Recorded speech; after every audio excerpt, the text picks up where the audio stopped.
बस बहुत हो गया, बहुत चांसेस देकर देख लिया। साबिक कप्तान वसीम अकरम टीम पर सख्त बरहम, स्क्वाड से 6 बड़े नाम फारिग करने का मुतालबा।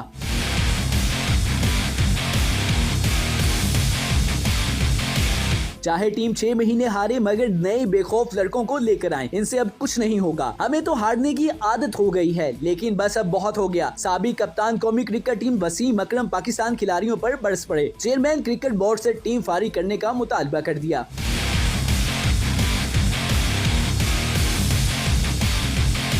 स्विंग के सुल्तान ने ग्रीन शर्ट्स पर बाउंसर्स बरसा दिए। साबिक कप्तान वसीम अकरम ने चैंपियंस ट्रॉफी में पाकिस्तान टीम की बदतरीन कारकर्दगी पर सख्त बरहमी का इजहार कर दिया। कौमी टीम से 6 बड़े खिलाड़ियों को फारिग करने का मशवरा भी दे दिया। निजी टीवी पर मैच के बाद तजिया में वसीम अकरम ने टीम की नाकस कारकर्दगी, कमजोर हिकमत अमली और गैर मौसर खेल पर खुलकर तनकीद की। वसीम अकरम का कहना था कि पाकिस्तान क्रिकेट टीम शिकस्तों की आदी हो चुकी। अब वक्त आ गया है कि व्हाइट बॉल टीम में नए नौजवान क्रिकेटर्स लाएं जिनके अंदर खौफ न हो। उन्होंने कहा कि चाहे हमें 5-6 बड़े नामों को टीम से निकालना ही क्यों ना पड़े और बेशक हम 6 महीने हारे मगर नए लड़कों को टीम में लाकर उनको मुकम्मल सपोर्ट करें। वसीम अकरम ने कहा 2026 वर्ल्ड कप के लिए टीम की तैयारी अभी से शुरू कर दें, बस बहुत हो गया। मौजूदा खिलाड़ियों को हमने बहुत चांसेस देकर देख लिया।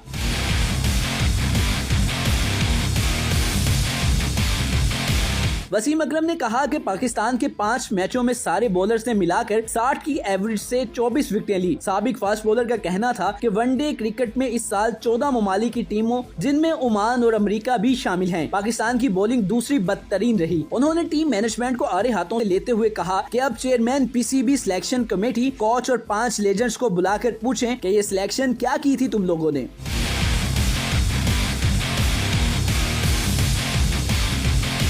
वसीम अकरम ने कहा कि हम चीखे मार रहे थे कि ये स्क्वाड ठीक नहीं है। हम बोलते रहे कि एक दिन रह गया है, स्क्वाड तब्दील कर लो, मगर उन्होंने 1 घंटे की मीटिंग की और उस स्क्वाड के साथ बाहर आ गए। साबिक कप्तान ने कहा कि इस सूरत हाल में कप्तान का भी पूरा कसूर है, क्योंकि वो टीम का लीडर होता है। अगर उसको नहीं पता कि मुझे कौन से मैच विनर चाहिए अपनी ही कंडीशंस में और हम कंडीशंस को भी पढ़ नहीं पा रहे, तो ये बाइसे शर्मिंदगी है। वसीम अकरम ने कहा दुबई स्टेडियम में पाकिस्तानी तमाशाई 8 या ज्यादा से ज्यादा 10% मौजूद थे, मगर पाकिस्तान की बॉलिंग के 17वें ओवर तक वो सब भी वहां से निकल गए। मैंने पाकिस्तान की तारीख में ऐसा कभी नहीं देखा।